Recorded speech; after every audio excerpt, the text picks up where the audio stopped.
Assalamualaikum warahmatullahi wabarakatuh. Selamat sore. Saya di sini akan mempresentasikan proses ekstraksi metalurgi. Sebelum ke pemrosesan, kita ke pengertiannya terlebih dahulu.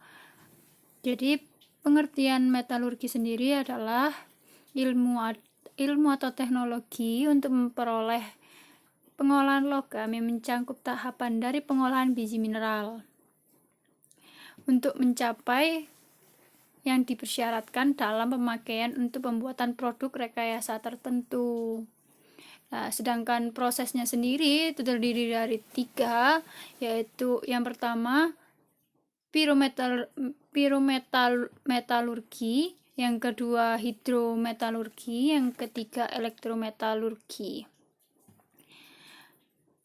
Pirometalurgi itu sendiri adalah proses ekstraksi yang dilakukan pada temperatur tinggi, sedangkan hidrometalurgi itu sendiri adalah proses ekstraksi yang dilakukan pada temperatur yang alternatif rendah dengan cara pelindian dengan media cairan. Sedangkan elektrometalurgi itu adalah proses ekstraksi yang melibatkan penerapan prinsip elektrokimia baik pada temperatur rendah maupun temperatur tinggi. Sedangkan logam itu sendiri adalah suatu unsur yang dapat membentuk kation atau ion positif dan memiliki sebuah ikatan logam. Kadang logam juga sering disebut dengan metal. Jadi tipe-tipe logam menurut Hummel itu ada 5. Yang pertama itu logam yang sangat elektropositif, ditentukan sebagai garam dapat larut seperti klorida, karbonat, dan sulfat.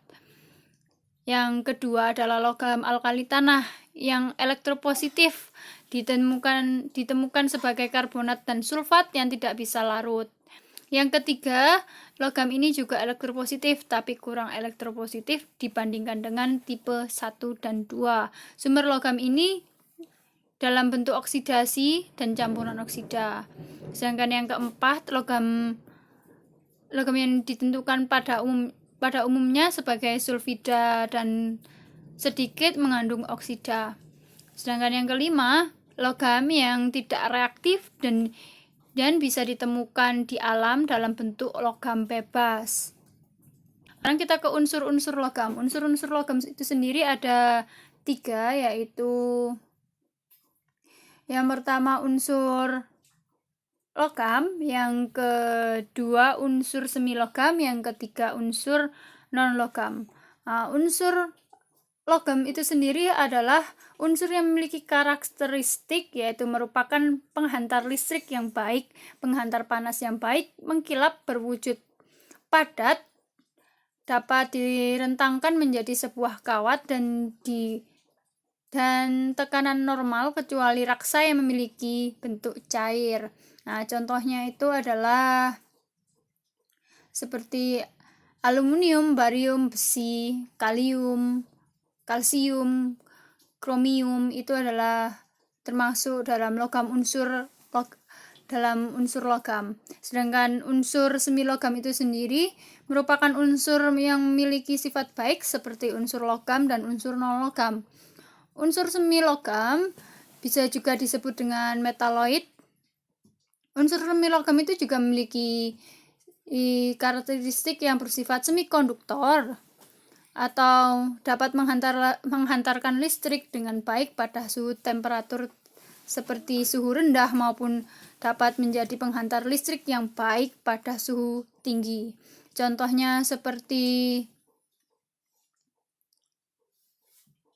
geranium, arsen, boron, dan yang lainnya.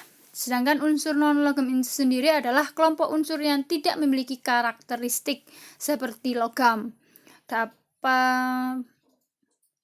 Karakteristik dari unsur non-logam adalah memiliki bentuk padat, cair, dan gas pada suhu ruang.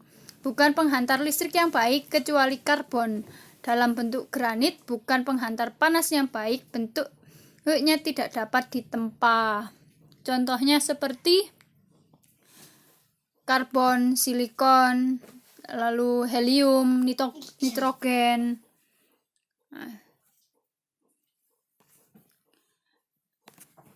Kategori logam itu ada 5. Apa saja itu? Ada logam dasar, logam fero, logam mulia, logam berharga, dan logam berat. Logam dasar itu adalah sebutan dari bagian golongan logam yang mudah teroksidasi, yang berarti logam biasa akan sangat mudah mengalami peristiwa penghantaran dan mudah bereaksi dengan asam klorida HCl bentuk hidrogen. Sedangkan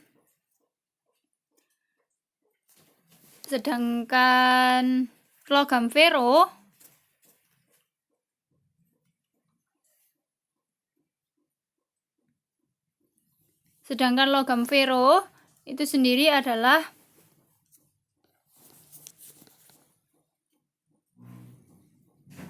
semua jenis logam yang mengandung unsur besi, karena dalam bahasa Latin fero itu berarti mengandung zat besi. Contoh logam fero adalah besi murni seperti besi tempa yang juga mengandung unsur baja. Sedangkan logam mulia itu Kenapa disebut logam mulia? Karena karakteristik logam ini tidak mudah mengalami oksidasi dan juga korosi atau pengaratan. Karakteristik dari logam ini juga memiliki nilai harga jual yang tinggi. Sedangkan logam berharga, kenapa disebut dengan logam berharga? Karena logam jenis ini merupakan kumpulan logam langka yang memiliki harga ekonomi yang tinggi. Karakteristik dari logam ini adalah berharga, memiliki tingkat kereaktifan yang rendah, memiliki tingkat konduktivitas yang tinggi, memiliki bentuk penampakan yang mengkilap. Contohnya adalah platina dan perak. Sedangkan logam berat itu sendiri adalah jenis logam yang memiliki berat atom dan densitas yang tinggi. Karakteristik logam berat dilihat dari sifat fisiknya adalah memiliki densitas yang tinggi. Sebagian besar logam dalam kelompok ini juga mempunyai permukaan yang keras. Titik lebur logam berat mulai dari titik yang rendah hingga tinggi. Lalu ada sifat-sifat logam. Sifat-sifat logam itu ada 6, yaitu pertama sifat kimia, 2 fisika, 3 listrik, 4 magnetik, 5 optik, 6 mekanis. Nah, sifat kimia itu sendiri berhubungan erat dengan kemampuan logam membentuk kation dengan cara bereaksi dengan oksigen di udara hingga membentuk peristiwa oksidasi. Nah, sedangkan secara fisika, sifat fisika yang dimiliki oleh logam sebagian besar adalah seperti logam memiliki massa jenis yang tinggi, tingkat densitas yang tinggi, memiliki konduktivitas yang tinggi, berarti merupakan penghantar listrik yang baik. Sedangkan sifat listrik suatu logam itu contohnya seperti tingkat konduktivitas listrik yang baik, koefisien temperatur tahanan, kekuatan elektrik atau kemampuan menahan tegangan yang tinggi. Yang keempat itu magnetik. Sifat magnetik logam dilihat dari gerak orbital elektron di sekitar inti atom. Nah, beberapa logam memiliki sifat sebagai ferromagnetik, yaitu logam yang dijadikan magnet permanen. Nah, sedangkan optik sendiri adalah sifat logam meliputi indeks bias, pantulan, koefisien penyerapan. Sifat optik paling penting pada logam adalah indeks bias, yaitu kemampuan logam di mana rasio kecepatan cahaya dalam ruang hampa udara terhadap kecepatan materialnya. Sedangkan mekanis sendiri yaitu sifat mekanis logam seperti kapasitas kemampuan logam dalam deformasi plastis seperti duktilitas. Deformasi plastis sendiri adalah sebuah proses perubahan bentuk maupun ukuran dari objek karena adanya perubahan suhu maupun diterapkan sebuah gaya. Nah, sekarang kita ke proses pengolahan logam. Proses pengolahan logam itu terbagi menjadi 3. Nah, yang pertama adalah pemekatan biji, yang ketiga ekstraksi logam dari biji, yang ketiga pemurnian. Apa itu pemekatan biji?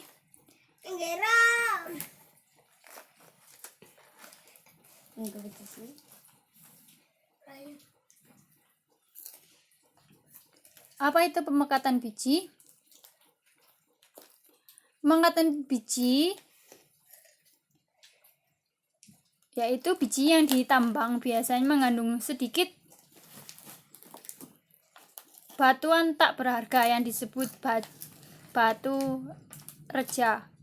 Bila batu reja mengganggu pada tahap belakang, langkah pertama dalam pemekatan biji adalah untuk menghilangkannya.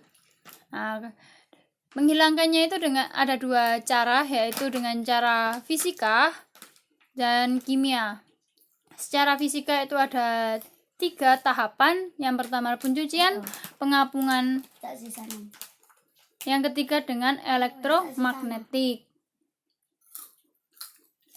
Nah, secara kimia sendiri ada 2 tahapan, yaitu pemanggangan biji, penambahan pelarut. Nah, yang kita bahas sekarang adalah bagaimana cara mengekstraksi logam dari biji. Yang pertama itu ada dengan cara pirometalurgi. Pirometalurgi itu sendiri terbagi menjadi 5 proses, yaitu pengeringan, kalsinasi, pemanggangan, peleburan, dan pemurnian.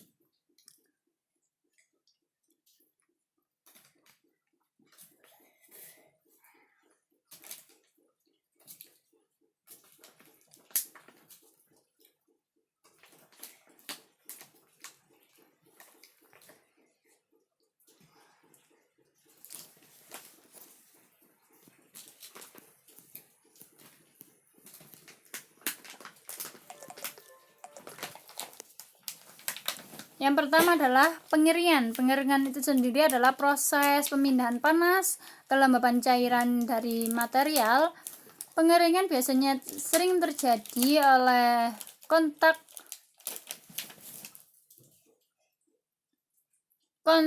padatan lembab dengan pembakaran gas yang panas oleh pembakaran bahan bakar fosil.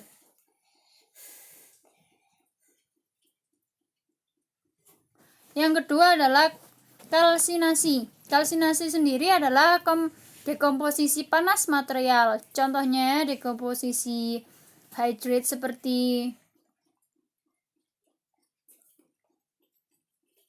freeze hidroksida menjadi freeze oksida, dan uap air atau dekomposisi kalsium karbonat menjadi kalsium oksida, dan karbon dioksida atau besi karbonat menjadi besi oksida. Sedangkan pemanggangan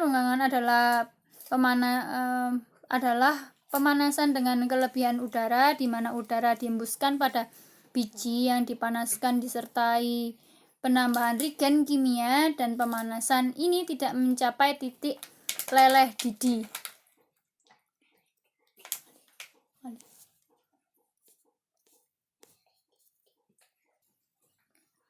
Selanjutnya adalah pemanggangan.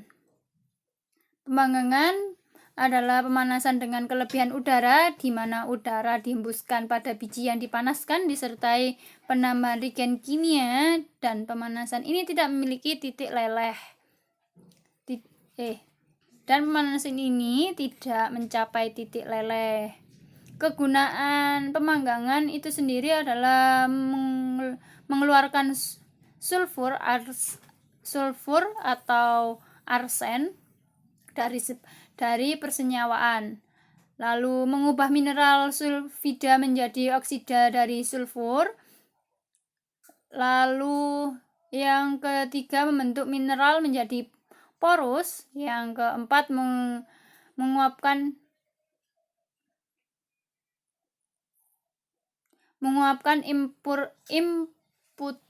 impurity yang volatile. Dapur yang digunakan dalam proses pemanggangan itu sendiri adalah suspensi roasting oven dan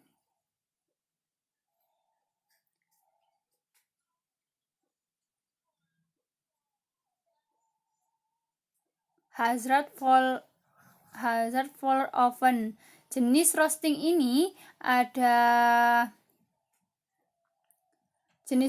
itu ada 5. Yang pertama oksidasi roasting, yang kedua reduksi roasting, yang ketiga color roasting, yang keempat floor roasting, yang kelima iodium roasting. Nah, kita ke tahap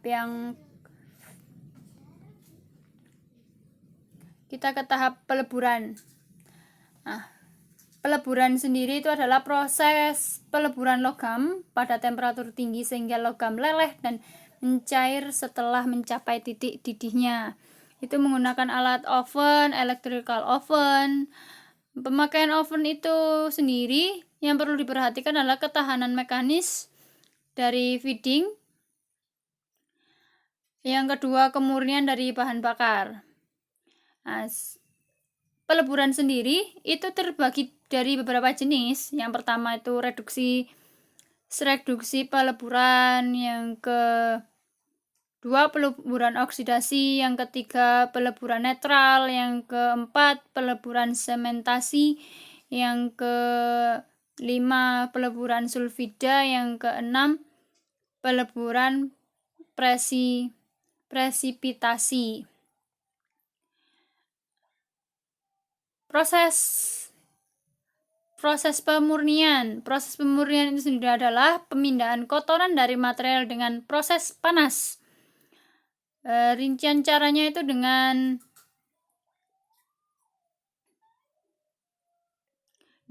pemanasan, tidak sampai leleh untuk membentuk partikel yang lebih besar. Lalu kalsilin, pemanasan untuk menghilangkan gas atau produk yang mudah menguap. Yang ketiga itu pemanggangan.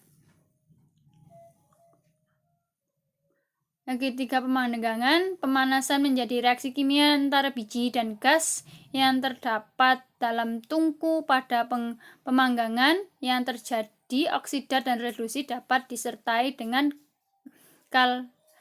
kalsinasi. Proses peleburan reduksi dalam industri disebut peleburan. Ada beberapa metode kimia yang dapat dipakai untuk mereduksi. Yang pertama adalah reduksi dengan panas dalam udara. Itu adalah logam mulia dalam grup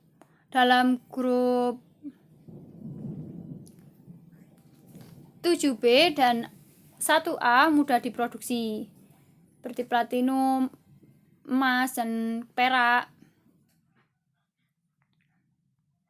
Yang kedua, reduksi hidrogen. Reduksi hidrogen itu boleh digunakan bila karbon tidak cocok. Yang ketiga,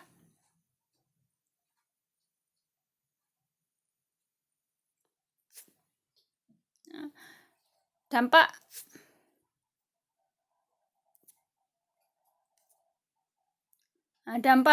negatif dari ekstraksi metalurgi itu sendiri adalah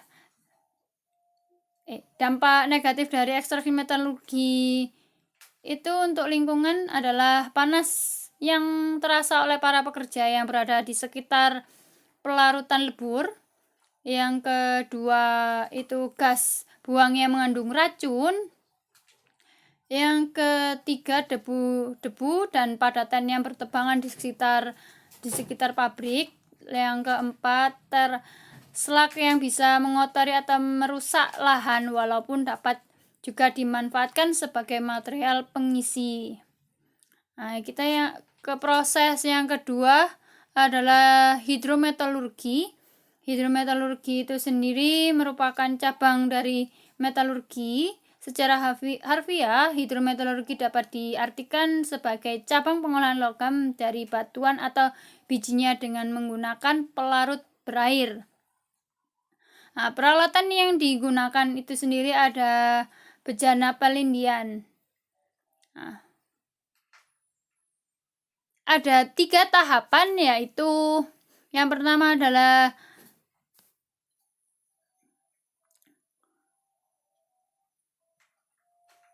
pencucian atau pengikisan logam dari batuan dengan batuan reduktan organik. Yang kedua, pemekatan larutan hasil pencucian dan pemurniannya. Yang ketiga adalah recovery, yaitu mengambil logam dari larutan hasil pencucian. Kondisi yang baik untuk hidrometalurgi itu sendiri itu adalah metal yang digunakan harus mudah larut.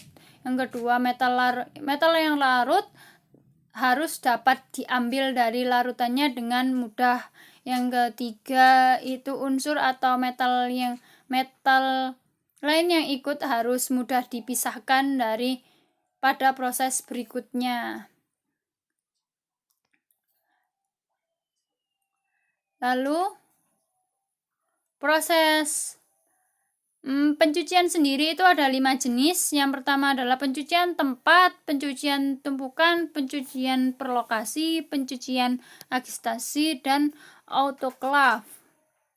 Nah, keuntungan dari hidrometalurgi sendiri adalah biji tidak harus dipekatkan melainkan hanya harus dihancurkan menjadi bagian-bagian yang lebih kecil. Yang kedua, pemakaian batu bara dan kokas pada penggunaan biji dan sekaligus sebagai reduktor dalam jumlah besar dapat dihilangkan. Yang ketiga itu untuk biji-biji peringkat rendah, metode ini tuh lebih efektif. Yang keempat, suhu proses relatif rendah. Yang keenam, reagen yang digunakan relatif mudah dan murah didapatkan. Yang ketiga, proses ekstraksi elektrometalurgi itu sendiri adalah pengolahan biji logam menjadi logam murni dengan cara elektrokimia. Elektrometalurgi sendiri merupakan proses ekstraksi metalurgi yang menggunakan sumber listrik sebagai sumber panas.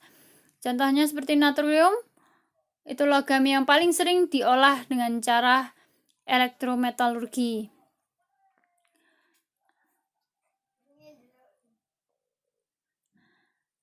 Proses elektrometalurgi sendiri terdiri dari 5 macam. Yang pertama adalah elektrolis di dalam larutan air. Elektrolis di dalam larutan air itu terbagi atas 3. Yang pertama adalah electrowinning. Electrowinning itu tahapan pemerolehan kembali suatu logam dari larutan dengan menggunakan arus listrik yang diberikan dari luar. Yang kedua, electrofinning itu mengekstraksi logam-logam sehingga diperoleh logam dengan titik kemurnian yang tinggi. Sedangkan electrodissolution itu adalah pembubaran elektro. Nah, proses yang kedua itu dengan elektrolis di dalam larutan garam. biasanya digunakan untuk mengekstraksi logam-logam yang sangat reaktif seperti Al dan Mg. 3. Elektrolis di dalam larutan zat organik. Yang keempat, electroplanting dan anodisasi. Yang kelima, korosi logam dan teknik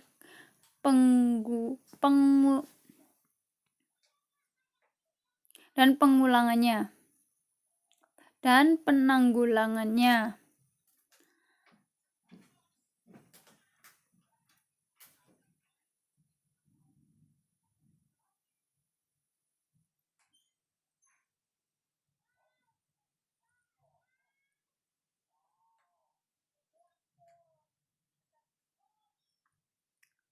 Nah, sifat proses elektrometalurgi itu ada 2, yaitu pada daerah katoda reduksi yang lebih mulia mengalami pengendapan. Yang kedua itu pada anoda oksidasi yang kurang mulia tidak mengalami pengendapan. Nah, ada beberapa contoh ekstraksi logam. Contoh proses ekstraksi besi, yaitu dengan besi diekstraksi dari oksidannya dalam tungku pemanas. Biji besi direduksi dengan agen karbon dan membentuk substansi kalsium karbonat. Jumlah CaCO3 diuraikan tergantung pada jumlah material silikat dalam biji alam. Udara dialirkan dari bawah, karbon dibakar, dihasilkan panas dan karbon dioksida. Temperatur pada tungku mendekati 2000 derajat Celcius pada titik di mana udara dimasukkan. Tetapi pada 1500 derajat Celcius di bagian bawah dan 200 derajat di bagian atas. Besi oksida reduksi membentuk mineral besi oleh karbon dioksida. Besi lelehan terlarut jika sampai 4% karbon, dan karbon yang dihasilkan membentuk besi tuang. Sekian dan terima kasih. Wassalamualaikum warahmatullahi wabarakatuh.